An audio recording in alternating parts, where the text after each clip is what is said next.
A'udhu billahi minash shaitanir rajim, bismillahir rahmanir rahim. Donc nous continuons dans ces épisodes de la vie du prophète sallallahu alayhi wa sallam. Nous avons vu sa naissance et le contexte dans lequel il est né. Aujourd'hui nous allons parler de son enfance. Alors ce que j'aimerais vous dire avant de continuer, c'est que cette partie de la vie du prophète sallallahu alayhi wa sallam, on en a très peu d'informations.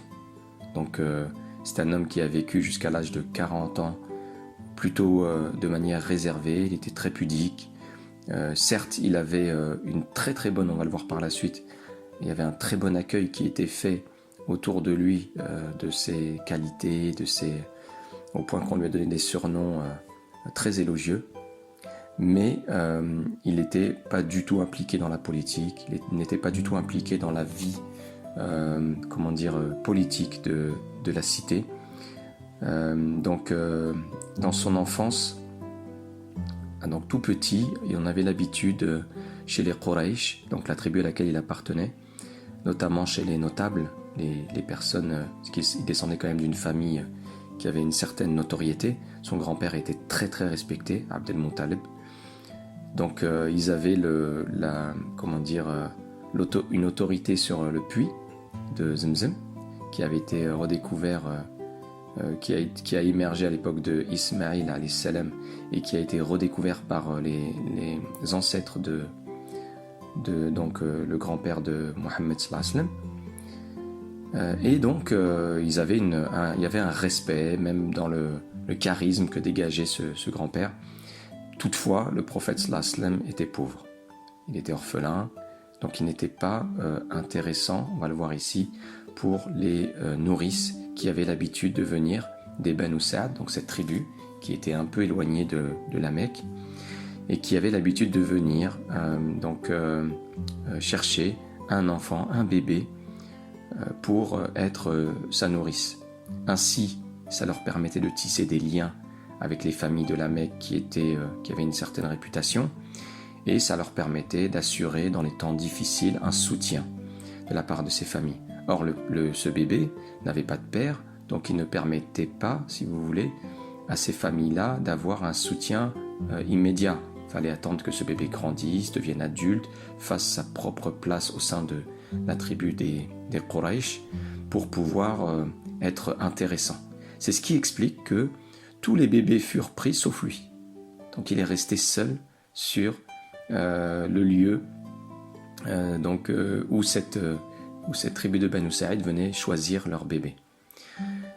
Eh bien, à travers cette première leçon, on peut voir comment cet homme, cette meilleure créature que cette terre ait pu contenir. Vous savez, à sa naissance, on n'en a pas parlé, mais on peut en dire quelques mots maintenant. L'ange Jibril, alayhi salam, l'ange Gabriel, a informé l'ensemble de la création, de sa venue.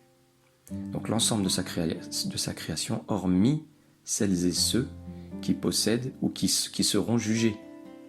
Donc hormis celles et ceux qui possèdent une conscience capable d'obéir ou de désobéir, tous les autres furent informés, toute la création fut informée de sa venue. Ça a été un événement grandiose dans cette création, à tel point, vous le verrez par la suite, que cette création va essayer d'interagir avec le prophète Mohammed sallallahu alayhi wa sallam, en essayant de le couvrir lorsque le soleil se faisait trop brûlant, en lui adressant même la parole, en le saluant. On le verra à travers l'épisode de la révélation, des premières révélations. Donc, et pour Jibril alayhi salam lui-même, à qui Dieu subhanahu wa ta'ala a fait informer par son intermédiaire, car c'était l'ange messager qui transmettait des informations à tous les prophètes ont été informés de la venue de Mohammed sallallahu alayhi wa sallam. Sidna Adam alayhi salam lui-même, lorsqu'il est descendu sur terre après avoir commis son péché, eh bien, en demandant pardon à Dieu subhanahu wa ta'ala, a demandé à Dieu de lui accorder cette miséricorde par l'amour qu'il porte à Mohammed sallallahu alayhi wa sallam. Et Dieu de lui demander comment tu connais ce nom, comment tu l'as connu, bien qu'il le sache. Et en fait, lorsque Adam alayhi salam n'était encore que terre et argile, au moment où Dieu subhanahu wa ta'ala insuffla en lui la vie, eh bien il vit sur le trône de Dieu l'attestation que tout le monde connaît, La ilaha illallah Muhammadan Rasulullah sallallahu alayhi wa sallam. Et donc il vit le nom Mohammed. Et donc il sut que cette créature devait être extraordinaire. Et Dieu de lui dire effectivement, Mohammed est un de tes enfants qui va venir par la suite. Donc vous voyez qu'il était déjà auprès de Dieu. Il avait déjà une place auprès de Dieu. Et quelle place! Dieu a décidé, a choisi, a voulu pour lui, dans ses meilleures créatures, le prophète Mohammed sallallahu alayhi wa sallam, pourtant issu d'une espèce, donc l'être humain, faible, fragile, mais c'est ce qu'on va voir à travers le modèle prophétique, c'est ce qui fait la force de l'adoration de l'être humain. D'être capable, malgré sa faiblesse, de surmonter ses envies, ses tentations, ses faiblesses, et d'utiliser même ses faiblesses pour plaire à Dieu, pour se tourner vers le riche, vers le puissant.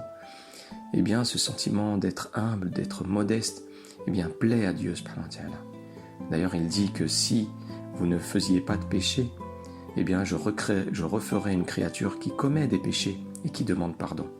Donc ici, il s'agit bien entendu, il ne s'agit pas de commettre consciemment le péché, mais le fait de déraper, de commettre des erreurs et de les regretter sincèrement, de ne pas vouloir les reproduire, eh bien ce sentiment-là plaît à Dieu subhanahu wa ta'ala.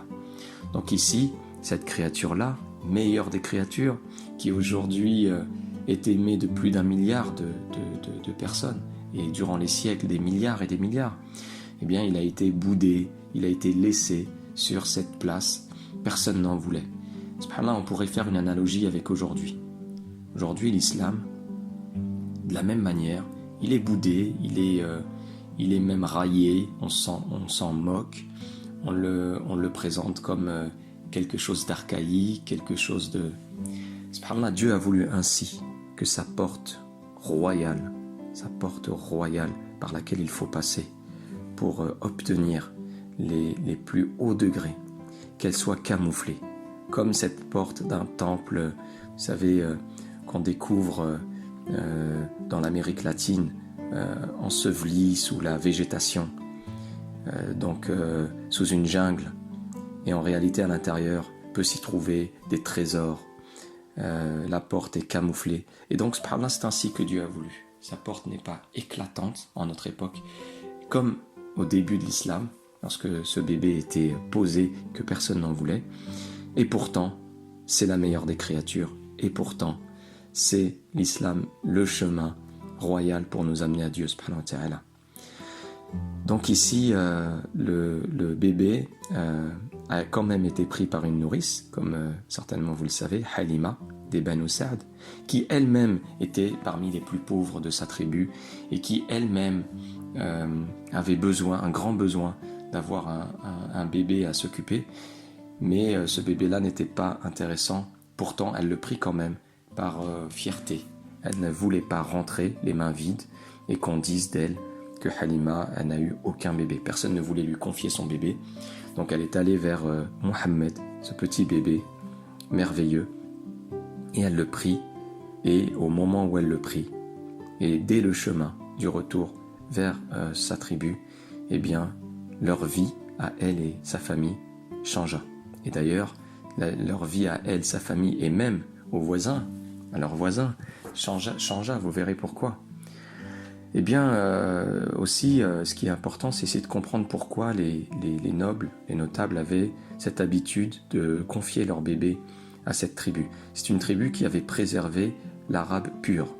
Donc c'était une des raisons. Et l'autre raison, c'est que la vie pour ces bébés au grand air nomade, on pourrait dire, leur permettait de renforcer leur constitution et d'avoir une bonne santé. Donc il y avait ce souci déjà, L'autre chose à savoir, donc j'ai parlé de cette bénédiction, cette baraka, eh bien en rentrant sur sa vieille chamelle qui avait du mal à se déplacer, eh bien au retour, elle dépassait toutes les chamelles, dépassait toutes les autres montures.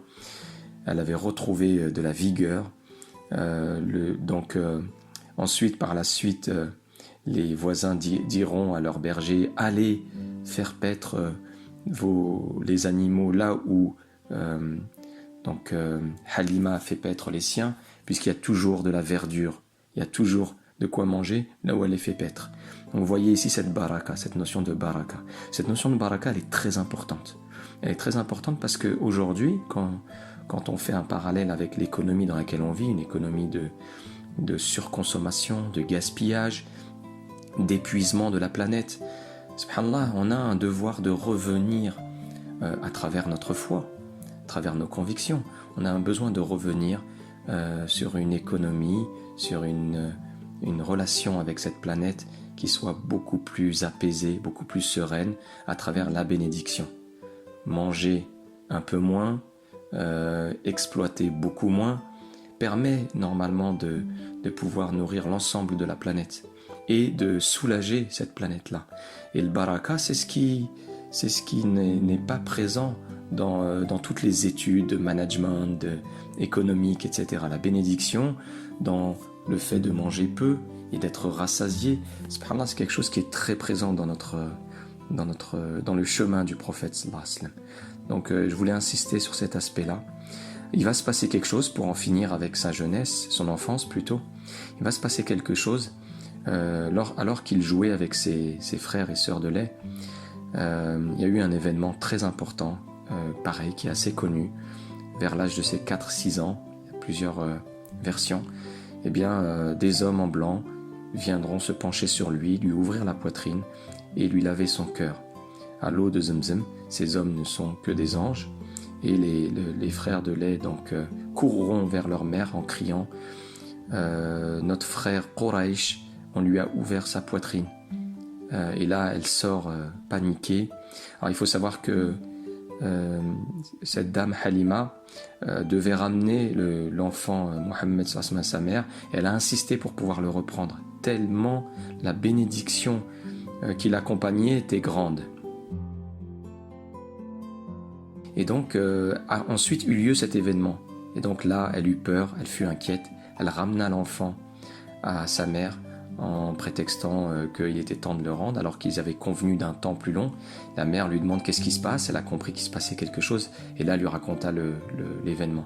La mère, sereine, lui répondra qu'elle est confiante en le destin de cet enfant, qu'il aura un grand destin, et elle lui racontera ce qui est arrivé à sa naissance.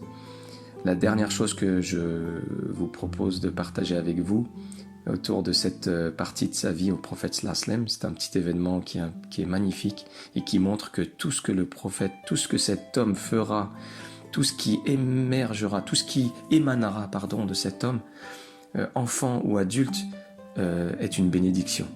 Vous entendez parfois ces personnes, le coiffeur, qui récupèrent les cheveux du prophète sallallahu alayhi wa sallam. Khalid ibn Walid ne quittait pas cette petite touffe de cheveux du prophète sallallahu alayhi wa sallam qu'il avait sur lui par amour d'avoir une partie de la personne du prophète sallallahu alayhi wa sallam avec lui. Lorsqu'il combattait, Khalid ibn Walid, un compagnon très connu dans ses combats, eh bien, lorsqu'il combattit un jour, il fit tomber l'objet dans lequel il avait mis ces cheveux-là. Et en plein combat, alors que le fer battait à son plein, comme on pourrait dire, eh bien, il était en train de chercher, paniquer cet objet-là dans ce lieu de combat, de peur de perdre ce qui lui rappelait le prophète Mohammed sallallahu alayhi wa sallam. Eh bien, sachez que lorsqu'il était petit enfant, il a mordu sa sœur Shaima. Il a mordu sa sœur Shaima à l'épaule tellement fort qu'il lui laissera des traces toute sa vie.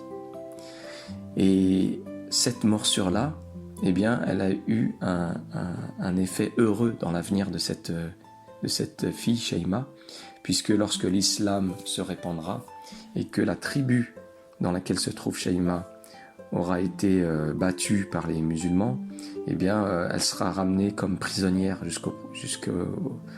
au campement des musulmans. Et là, Shaima, elle va dire Mohammed, c'est mon frère de lait.